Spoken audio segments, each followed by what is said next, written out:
المصطفى اما بعد فاعوذ باللہ من الشیطان الرجیم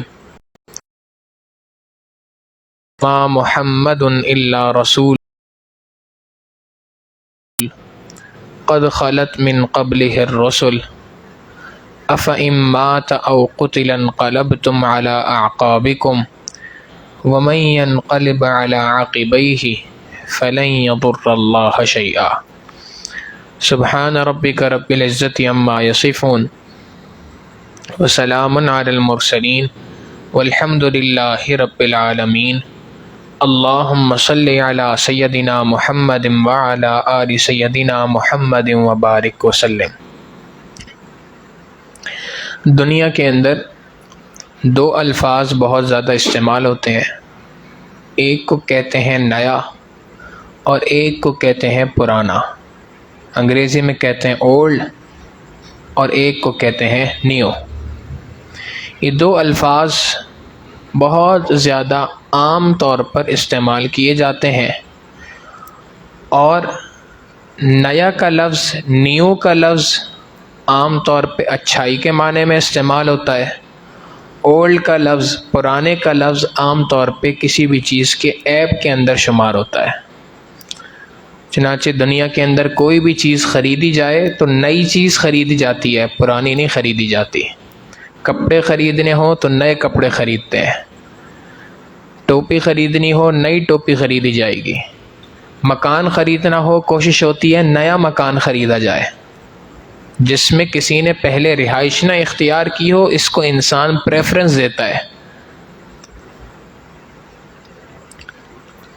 خواتین نے اگر جیولری خریدنی ہو تو ہمیشہ یہی بات ہوتی ہے نیا سیٹ خریدنا ہے، نیا ڈیزائن خریدنا ہے، نیو ڈیزائن ہونا چاہیے۔ عام طور پہ پرانی چیز کو پسند نہیں کیا جاتا، یہ دنیا کا اصول ہے، ضابطہ ہے۔ لیکن بعض مقامات پر یہ اصول ٹوٹ جاتا ہے، اور کچھ چیزیں ایسی ہیں جس کے اندر انسان پرانی چیزوں کو زیادہ پسند کرتا ہے۔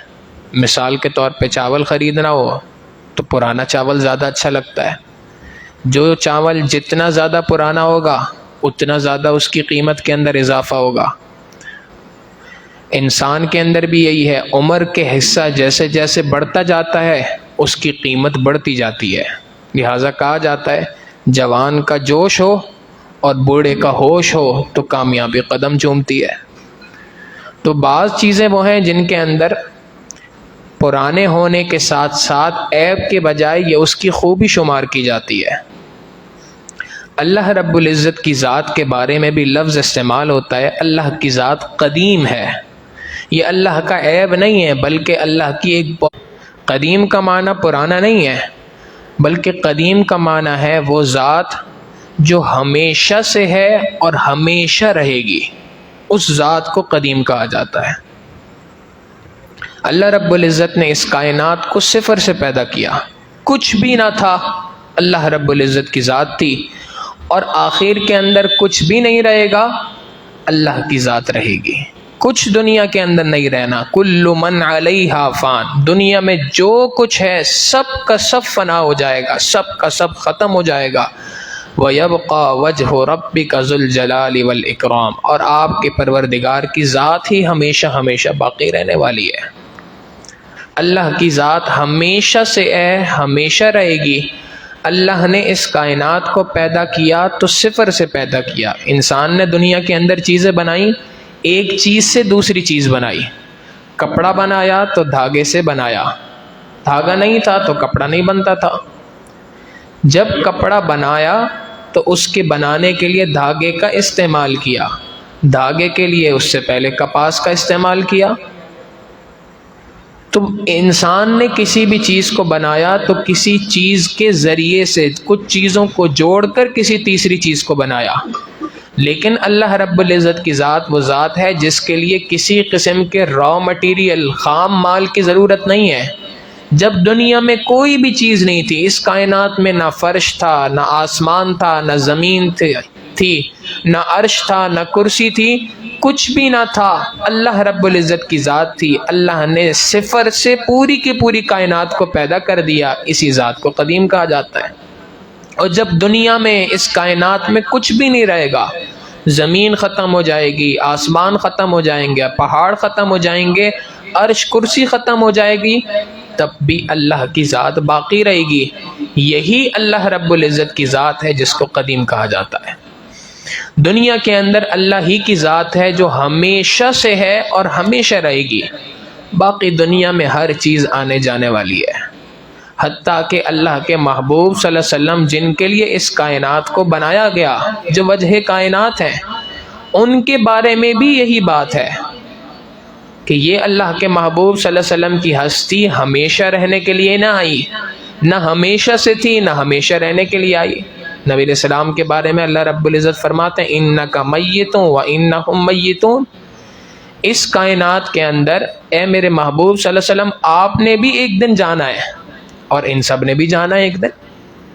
یہی وجہ ہے قرآن کریم میں نبی علیہ السلام کے بارے میں آتا ہے وَمَا مُحَمَّدٌ إِلَّا رَسُولٌ، محمد قتل، اگر اللہ کے محبوب صلی اللہ علیہ وسلم اس دنیا سے وفات پا جائیں، چلے جائیں، او قتل، یا وہ شہید ہو جائیں، انقلبتم علی اعقابکم، کیا تم اپنی ایڑیوں کے بل گھوم جاؤ گے، دین سے پھر جاؤ گے کہ نبی دنیا سے چلے گئے اب تمہارا دین ختم ہو گیا؟ نہیں، بلکہ نبی کے جانے سے تمہارا دین ختم نہیں ہوا۔ سیدنا صدیق اکبر رضی اللہ تعالیٰ عنہ کو جب نبی علیہ السلام کی وفات کا پتہ چلا تو وہ ایک سفر پہ تھے، وہاں سے واپس تشریف لائے، اللہ کے محبوب صلی اللہ علیہ وسلم کا چہرہ انور کا دیدار کیا، اور اس وقت پہ صحابہ کی کیفیت یہ تھی کہ بعض یہ سمجھ رہے تھے، ان کی ذہنی کیفیت یہ تھی کہ نہیں، نبی ہمارے درمیان سے نہیں جا سکتا۔ خود سیدنا عمر رضی اللہ تعالیٰ عنہ نے تلوار نکال لی، جس نے یہ بات کہی کہ محمد صلی اللہ علیہ وسلم دنیا سے جا چکے ہیں، گردن اڑا دوں گا۔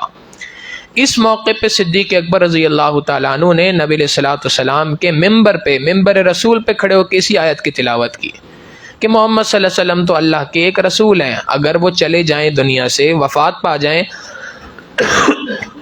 کیا تم اپنے دین کو چھوڑ دو گے؟ اور اس کے بعد یہ خطبہ ارشاد فرمایا من کان یعبد محمدا فإن محمدا قد مات، جو کوئی محمد صلی اللہ علیہ وسلم کی عبادت کرتا تھا وہ جان لے اللہ کے رسول دنیا سے جا چکے ہیں۔ ومن کان یعبد اللہ، اور جو کوئی اللہ کی عبادت کرتا تھا وہ یہ بات جان لے کہ فإن اللہ حی لا یموت، اللہ کی ذات ہمیشہ باقی رہنے والی ہے، اس کو کبھی بھی ختم نہیں ہونا۔ تو اصل عبادت نبی کی نہیں کرنی ہے، اصل عبادت اللہ کی کرنی ہے، اور اللہ کی ذات تو ہمیشہ سے ہمیشہ باقی رہے گی۔ لہٰذا نبی کے دنیا سے آنے اور جانے سے عبادت میں تمہاری فرق نہیں پڑنا چاہیے۔ ہم صدیق اکبر رضی اللہ تعالیٰ عنہ کے اس خطبے کو سامنے رکھیں تو واقعی ایسی بات لگتی ہے کہ ہم سے بھی ایک مطالبہ ہو رہا ہے، اور وہ یہی ہے کہ من کان یعبد رمضان فإن رمضان قد مضى، جو کوئی رمضان کی عبادت کرتا تھا وہ جان لے کہ رمضان دنیا سے جا چکا، ختم ہو گیا رمضان کا مہینہ، اب اگلے سال آنا ہے۔ اور جو کوئی اللہ کی عبادت کرتا تھا وہ جان لے اللہ کی ذات کہیں نہیں گئی، اللہ کی ذات فإن اللہ حی لا یموت، اللہ کی ذات اپنی جگہ پر باقی ہے، ہمیشہ ہمیشہ کے لیے۔ جس ذات کے لیے رمضان میں عبادت کرنی تھی اسی ذات نے رمضان کے بعد بھی باقی رہنا ہے، اسی ذات کے لیے رمضان میں بھی عبادت تھی، رمضان کے بعد بھی اسی ذات کے لیے عبادت تھی۔ جب اللہ کی ذات وہی ہے، اللہ کی صفات وہی ہیں، اللہ کی رحمت وہی ہے، اللہ کے خزانے وہی ہیں، کے اندر کمی نہیں ہونی چاہیے۔ ہاں کوانٹٹی میں کمی ہو سکتی ہے کہ رمضان میں مثال کے طور پہ 3 پاروں کی تلاوت ہو رہی تھی، رمضان ختم ہو گیا 1 پارے کی تلاوت ہو گئی، رمضان کے اندر 1-1.5 گھنٹہ مراقبہ ہو رہا تھا، رمضان چلا گیا آدھا گھنٹہ 20 منٹ مراقبہ ہو رہا ہے۔ یہ تو ممکن ہے کہ کوانٹٹی کے اندر کمی بیشی ہو جائے، کیونکہ یہ اللہ کی جانب سے حکم ہے، رمضان آ جائے تو عبادات کو بڑھا دو، خود نبی علیہ السلام کا یہی معمول تھا۔ لیکن ایسی ترتیب بن جانا کہ رمضان کے اندر تو مساجد آباد کر دیں، رمضان کے اندر تو خوب ڈٹ کر اللہ کی عبادت کر لی، اور جیسے ہی رمضان ختم ہوا ہمارا مسجد کے ساتھ رشتہ ہی ختم ہو گیا، مسجد کی شکل دیکھ کے ہی دن گزر گئے۔ اگر ایسی کیفیت ہے تو حقیقت یہ ہم نے اللہ کی عبادت نہیں کی، پھر تو ہم نے رمضان کی عبادت کی ہے، اور ہم سے مطلوب رمضان کی عبادت نہیں تھی، ہم سے مطلوب اللہ کی عبادت تھی۔ رمضان میں بھی وہی پروردگار ہے، رمضان کے بعد بھی وہی پروردگار ہے۔ جو بادشاہت اس کی رمضان المبارک میں تھی، آج بھی اس کی وہی بادشاہت ہے، اس کی بادشاہت میں کوئی کمی نہیں ہونی، نہ کوئی کمی ہوئی ہے نہ کوئی اضافہ ہوا ہے۔ لہٰذا رمضان المبارک کے مہینے کے ختم ہو جانے کے بعد انسان کو اپنی عبادات کے اندر کمی نہیں کرنی چاہیے۔ ہاں، کوانٹٹی کے اندر، کمیت کے اندر کمی کی جا سکتی ہے، لیکن عبادت کی کیفیت میں، عبادات کی کثرت کے اندر کمی نہیں ہو سکتی۔ کہ مثال کے طور پہ ایک شخص تلاوت پہلے کر رہا تھا اب نہیں کر رہا، پہلے دعائیں مانگ رہا تھا اب دعائیں نہیں مانگ رہا۔ اگر عبادات کے کرنے کے اندر کمی ہو گئی ہے، ایک عبادت رمضان میں کر رہا تھا اب وہ عبادت چھوٹ گئی ہے، تو اس کا معنی یہ ہے کہ شاید رمضان کا خدا کوئی اور تھا، رمضان کے بعد خدا تبدیل ہو گیا۔ نہیں، رمضان کے بعد وہی پروردگار ہے۔ جس پروردگار کی نافرمانی سے رمضان المبارک میں بچ رہے تھے، رمضان المبارک کے ختم ہونے کے بعد بھی اسی پروردگار کی عبادت کرنی ہے، اسی کی نافرمانی سے بچنا ہے۔ یہی رمضان المبارک کا پیغام ہے۔ رمضان المبارک کا مہینہ سالانہ ورک شاپ ہے انسان کی۔ ورک شاپ کہتے اس کو ہیں کہ جہاں پر انسان کی ٹیوننگ ہو، جہاں پر اس کے اندر بہتری کی گنجائش پیدا کی جا سکے۔ ہر آنے والے سال پچھلے سال کے مقابلے میں انسان کی زندگی میں انقلاب برپا کرنے والا ہو۔ اگر اگلا رمضان آئے اور انسان اسی پوزیشن پہ ہو جہاں پچھلے سال رمضان کی ابتدا میں تھا، تو اس کا معنی تو یہ ہوا کہ پچھلا رمضان کچھ دے کر نہیں گیا، وہ جو نیکیاں کی تھیں اس نیکیوں کو پورا سال محفوظ نہ رکھ سکے۔ نیکیوں کا محفوظ رکھنا، نیکیوں کی اثرات کا سارے سال ہمارے۔ لہٰذا رمضان المبارک کا مہینہ ختم ہونے کے بعد انسان کا مساجد کے ساتھ رشتہ نہیں ٹوٹنا چاہیے۔ انسان کے کرنے کا سب سے پہلا کام یہی ہے، لازم کر لے اپنے اوپر کہ جیسے رمضان المبارک میں 5 وقت کی نماز مسجد میں ادا ہو رہی تھی، اب رمضان المبارک کا مہینہ چلا گیا تو مہینے کے جانے کے بعد بھی 5 وقت کی نماز مسجد کے اندر اسی طریقے سے ادا ہوگی۔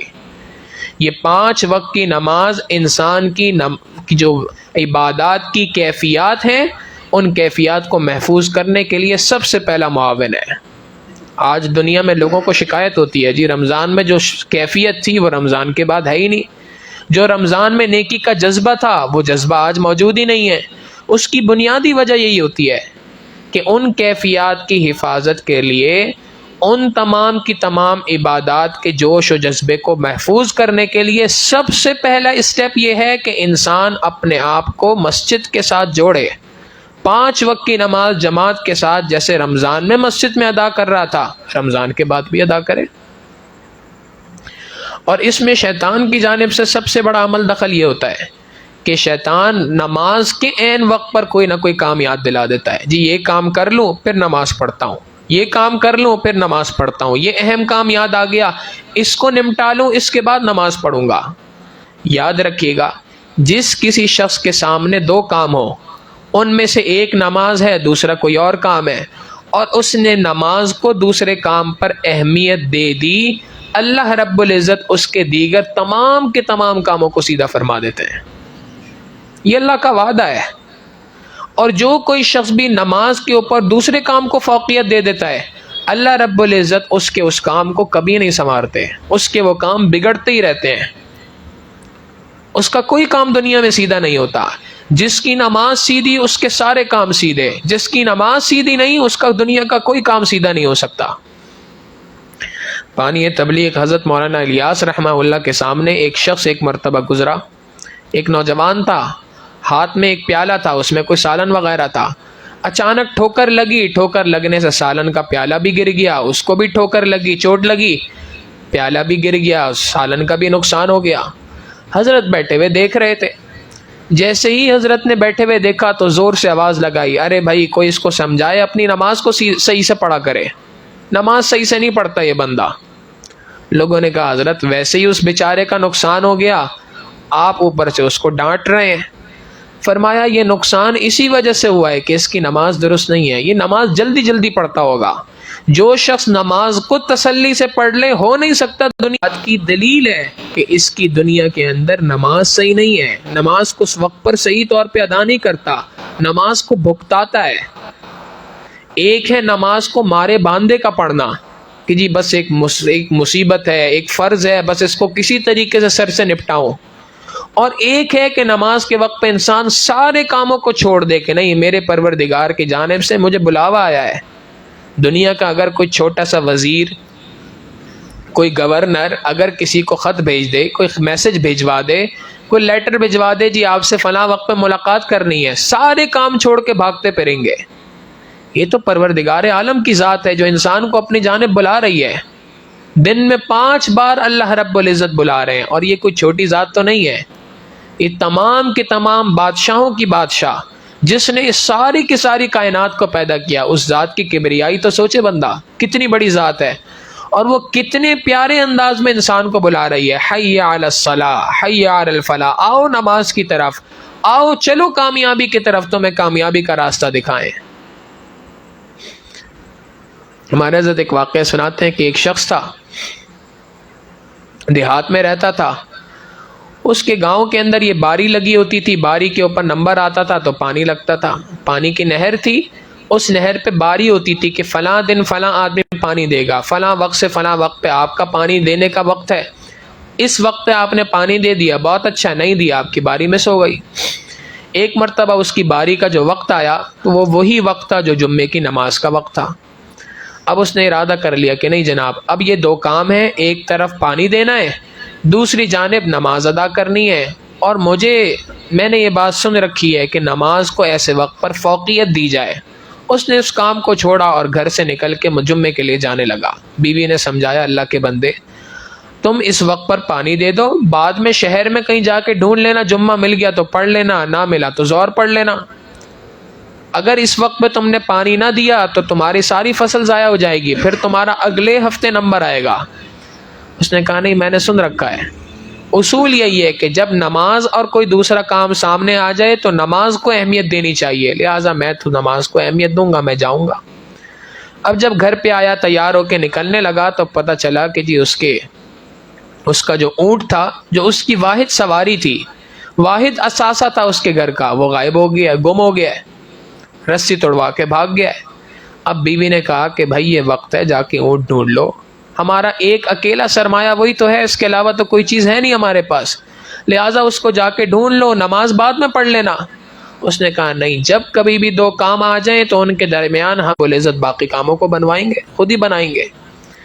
اب یہ نیت کر کے چل پڑا، مسجد میں گیا، نماز ادا کی، نماز ادا کرنے کے بعد جب گھر پہ آیا تو حیران رہ گیا کہ اس کا اونٹ گھر کے دروازے پہ بندھا ہوا ہے۔ دروازہ کٹکھٹایا، بیوی سے پوچھا یہ اونٹ تو گم ہو گیا تھا، کہاں سے آیا؟ اس نے کہا جی عجیب حیران کن بات ہے، آپ نماز کے لیے گئے ہیں، پیچھے میں نے دیکھا کہ چند کتے ہیں جو اس اونٹ کے پیچھے لگے ہیں اور اس کے اوپر بھونک رہے ہیں، اور یہ ان سے خوف کے مارے بھاگتا ہوا سیدھا اپنے مالک کے دروازے پہ آ رہا ہے۔ وہ جو کتے تھے وہ بھونکتے رہے، یہ اونٹ بھاگتا گیا، بھاگتے بھاگتے بھاگتے ہمارے گھر کے دروازے پہ آیا۔ جیسے ہی اونٹ دروازے پہ آیا وہ سارے کے سارے کتے رفو چکر ہو گئے، خود بخود چلے گئے۔ میں نے اس اونٹ کو پکڑا اور یہاں پہ لا کے باندھ دیا کہ اللہ کا شکر ہے اللہ نے اونٹ دلوا دیا۔ اس نے کہا دیکھو میں نے نماز پڑھی تھی، اللہ نے اس کی برکت سے ان کتوں کو اس کے پیچھے لگا دیا تاکہ یہ ہمارے گھر پہنچ جائے، اللہ کا شکر ادا کیا۔ اب کھیت کی جانب گیا، دیکھو تو صحیح کیا پوزیشن ہے، وہاں جا کے دیکھا تو حیران ہو گیا کہ پورے کھیت پر پانی لگا ہوا ہے، تیار ہے فصل۔ حیران ہو گیا، ابھی حیرانی کے عالم میں تھا کہ پڑوس کا اس کا ساتھی تھا جو پڑوس کے کھیت والا تھا، وہ اس کے پاس آیا، اس سے کہنے لگا جناب میں معذرت چاہتا ہوں۔ بھئی کیا ہوا؟ میرے کھیت میں پانی ڈالنے کی باری تھی اور میں اپنے کھیت میں پانی ڈال رہا تھا، میرے کھیت میں پانی لگ ہی نہیں رہا تھا، میں حیران تھا کیوں نہیں لگ رہا۔ کافی دیر تک دیکھتا رہا تو پتہ چلا کہ اصل میں آپ کے اور میرے کھیت کے درمیان جو دیوار ہے، اس دیوار میں ایک نالی بنی ہے جہاں سے دونوں کھیتوں کی پانی آپس میں ایک دوسرے سے مل جاتا ہے، وہ نالی میں بند کرنا بھول گیا تھا اور میں اپنے کھیتوں پہ پانی دیتا جا رہا تھا، وہ میرے کھیت پہ لگ ہی نہیں رہا تھا، وہ سارا پانی آپ کے کھیت کے اندر جا رہا تھا، تو میں نے غلطی سے آپ کے کھیت میں پانی دے دیا، پتہ نہیں دینا بھی تھا کہ نہیں دینا تھا، تو میں آپ سے معذرت کرنے کے لیے آیا ہوں۔ جس بندے نے نماز کو اس کے وقت پر ادا کیا، نماز کو اہمیت دی، اللہ نے اس کے کھیت کو پانی بھی لگوا دیا، اللہ نے اس کے سواری کے جانور کو بھی اس کے گھر پہ پہنچا دیا۔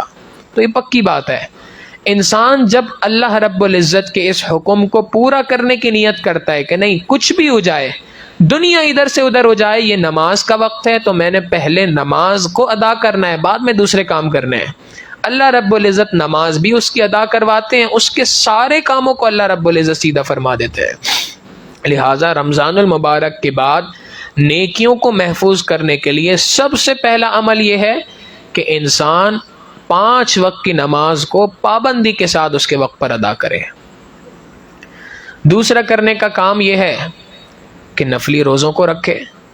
مختلف شریعت نے روزے کو مقرر فرمایا، شریعت نے ان روزوں کو مقرر ہی اسی لیے کیا کہ وہ جو رمضان المبارک میں روزہ رکھنے کی عادت تھی اس کی وجہ سے جو ایک ایمان کی مہینہ ختم ہوا، نبی علیہ السلام نے فرمایا من صام رمضان ثم اتبعه ست من شوال کان کصیام الدہر، جس کسی شخص نے رمضان المبارک میں 30 روزے رکھے اور اس کے بعد 6 روزے شوال کے مہینے کے اندر رکھ لیے، کان کصیام الدہر، یہ ایسا ہی ہے جیسے اس نے پورا سال روزے رکھے۔ اور یہ اصول ہے شریعت کا، قرآن کریم بتاتا ہے من جاء بالحسنۃ فلہ 10 امثالہا، جو کوئی بھی ایک نیکی کرے گا ایک نیکی کے بدلے میں 10 گنا اللہ رب العزت لوٹاتے ہیں۔ لہٰذا 30 روزے رمضان کے ہو گئے، 6 روزے بعد میں رکھے، کل 36 ہو گئے، اس 36 کو 10 سے ضرب دے 360 بنتے ہیں۔ لہٰذا یہ 36 روزوں پر اللہ رب العزت 360 روزے رکھنے کا ثواب عطا فرماتے ہیں۔ اسلامی اعتبار سے 360 مہینے دن ہوتے ہیں سال کے، یہ اصول ہے شریعت کا۔ ہمارے بہت سارے ساتھی کہتے ہیں کہ جی دعوت و تبلیغ کے راستے میں یہ کہا جاتا ہے جی ماہانہ سہ روزہ لگاؤ، ہر مہینے ایک سہ روزہ لگاؤ۔ یہ ماہانہ سہ روزہ کی ترتیب کہاں سے آ گئی؟ قرآن کریم کی اسی آیت سے اور اسی حدیث مبارکہ سے دلیل ملتی ہے۔ اللہ رب العزت فرما رہے ہیں جو کوئی شخص بھی ایک نیکی کرے گا ایک کے بدلے 10 ملیں گے، اور 36 روزے رکھے پورے سال روزہ رکھنے کا ثواب۔ ہمارے اکابرین نے اسی سے مسئلہ نکالا جی جو کوئی شخص بھی پورا مہینہ اللہ کے راستے میں نہیں نکال سکتا، 3 دن اللہ کے راستے میں نکال دے اور اس 3 دن کو 10 سے ضرب دے دے، گویا وہ 3 دن اللہ کے راستے میں لگانا ایسا ہی ہے جیسے اس نے پورا مہینہ اللہ کے راستے میں لگایا۔ جو پورا سال کے ہر مہینے 3 دن لگائے گا ایسا ہی ہے جیسا کہ اس نے پورا سال اللہ کے راستے میں لگایا۔ تو روزوں کا معاملہ بھی یہی ہے، یہ 6 شوال کے روزے رکھنا بظاہر چھوٹا سا عمل ہے، لیکن اس کے اوپر اجر کتنا بڑا ہے کہ نبی علیہ السلام فرما رہے ہیں یہ 6 روزے رکھنے پر اللہ رب العزت پورا سال روزہ رکھنے کا ثواب عطا فرمائیں گے۔ اور صرف ثواب نہیں ہے، اس کی وجہ سے انسان کی پورے سال کی ایمان کی بیٹری چارج ہوتی ہے۔ پھر درمیان میں عید الاضحیٰ کے روزے آ جاتے ہیں، ذی الحجہ کے 10 روزے ہیں، ایک روزے کا ثواب فرمایا کہ ایک روزہ رکھے گا تو اس ایک روزے کے بدلے میں اللہ رب العزت 1 سال کے گناہوں کا کفارہ فرمائیں گے۔ 10 روزے رکھے 10 سال کے گناہوں کا کفارہ۔ پھر محرم کا مہینہ آتا ہے، اس میں 10 محرم کو روزہ رکھنے کی فضیلت بیان کی۔ پھر اسی طریقے سے ہر مہینے کے اندر 13، 14، 15 کو نبی علیہ الصلوۃ والسلام کا معمول تھا روزہ رکھنے کا، ہر مہینے کی 13، 14، 15 تاریخ کو روزہ رکھنا۔ پھر اسی طریقے سے ہر ہفتے کے اندر پیر اور جمعرات کو جتنے روزوں کی پریکٹس کی جا سکتی ہے، یہ نہیں کہا جا رہا کہ پیر بدھ کو بھی روزہ رکھیں، 13، 14، 15 کو بھی رکھیں، شوال کے بھی 6 رکھیں، یہ سارے روزے رکھیں، نہیں، انسان جس دن جس طریقے سے روزے رکھ سکتا ہے کثرت سے روزے رکھنے کی کوشش کرے۔ کچھ نہیں تو مہینے میں 3 دن روزے رکھ لے، شوال کے مہینے میں 6 روزے رکھ لے، آگے کے مہینوں میں 3 روزے رکھ لے، مہینے کے اندر 3 روزے رکھنا کون سا مشکل کام ہے؟ تو روزوں کے رکھنے سے بھی اللہ رب العزت انسان کے ایمان کی کیفیت کو برقرار رکھتے ہیں، جو رمضان میں نیکیاں کی تھیں وہ نیکیاں محفوظ ہو جاتی ہیں۔ اور تیسرا کام دعاؤں کا اہتمام کرنا، اس دعا کے اہتمام کی برکت سے بھی اللہ رب العزت انسان کی گئی نیکیوں کو محفوظ فرماتے ہیں۔ ہمارا معاملہ یہ ہے کہ ہم اللہ سے مانگنے کے اندر کوتاہی کرتے ہیں، نماز کے بعد دیکھیں تو مانگا نہیں جاتا، ادھر سلام پھرے ادھر ہم اٹھ کے بھاگ رہے ہوتے ہیں۔ حالانکہ اصول تو یہ ہے، نبی علیہ الصلوۃ والسلام نے کتنی باتیں بتائیں۔ اللہ کے محبوب صلی اللہ علیہ وسلم فرماتے ہیں جو کوئی شخص بھی مؤذن کی اذان اور اقامت کے درمیان دعا مانگے گا، جو دعا مانگے اللہ رب العزت اس کو قبول فرمائیں گے۔ پھر فرمایا فرض نماز کے بعد جو دعا مانگے اللہ اس دعا کو قبول فرماتے ہیں۔ اب یہ تو قبولیت دعا کے مواقع ہیں جن کی اسٹیمپ نبی علیہ الصلوۃ والسلام نے لگا کے دے دی۔ ہم ان مواقع پہ دعا ہی نہیں مانگتے۔ اگر مسجد میں اول تو پہلے پہنچتے نہیں، غلطی سے پہنچ جائیں تو سارا کا سارا وقت کسی نہ کسی سے بات کرنے میں گزار دیتے ہیں، گپے لگانے میں گزار دیتے ہیں، باتیں کرنے میں گزار دیتے ہیں۔ قرآن کریم احادیث مبارکہ یہ بات کہہ رہی ہے کہ بھائی یہ تو قبولیت دعا کا وقت ہے، تمہاری جو تمنائیں ہیں، تمہاری جو آرزویں ہیں، تمہاری جو مرادیں ہیں، مانگو، اللہ سے مانگنے کا وقت ہے۔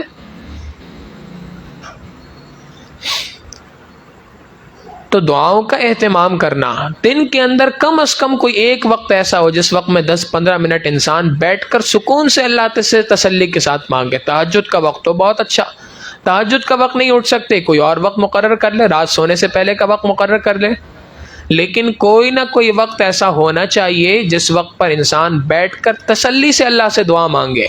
نماز پڑھنے کے لیے تو وضو شرط ہے، دعا مانگنے کے لیے تو وضو شرط نہیں ہے۔ آداب میں سے تو ہے کہ وضو کرنا چاہیے، بہتر تو یہی ہے، لیکن اگر وضو رکھنے کی ہمت نہیں ہے، وضو برقرار نہیں رہ پا رہا ہے کسی وجہ سے، بغیر وضو کے مانگ لے۔ اللہ سے بغیر وضو کے مانگنا تو کہیں پابندی نہیں ہے۔